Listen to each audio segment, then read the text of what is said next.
are following some breaking news in Melrose. A manhunt for two men wanted for a carjacking, and people were told to stay in their homes. They took off with a teenager inside the car. Let's get right to Bree Season right now, who's live in Melrose with an update. Bree. Jack and Lauren, the staging area is right behind me, but you can see they are wrapping things up now. Earlier, Melrose residents were asked to stay in their homes. Now the chief tells us that they believe it is safe to go outside, but that they are still continuing to search for these two men. Now, just moments ago, WBZ spoke to this 14-year-old boy who police say was kidnapped by two suspects in Revere. I wasn't nervous because I just came up with I came up with some simple lies so they can be afraid. Like, they were kind of afraid. They were crying at the same time. They're like, no, I don't want to go back to jail and stuff. So I was like, oh yeah.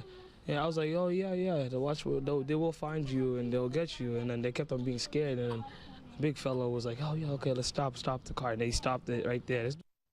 SWAT teams searched door to door all afternoon in Melrose, checking yards and sheds, looking for two men they say kidnapped a boy in Revere, speeding off in the car the boy was sitting in. They had an argument with the cab driver over the fare. They left. They had an opportunity and they jumped in his car and took off. Melrose Police Chief Mike Lyles says the two men eventually ditched the car near Green Street Pharmacy without harming the boy, who made a call to his mother from that car. They took off on foot, prompting a reverse 911 call to neighbors. For hours now, there have been helicopters flying overhead. Everyone's sort of freaking out. It doesn't happen in Melrose typically. Yeah, I know. Cops say they don't believe the men are armed, but that the community should absolutely be on alert. No threat to the boy, no firearms, no weapons at all shown.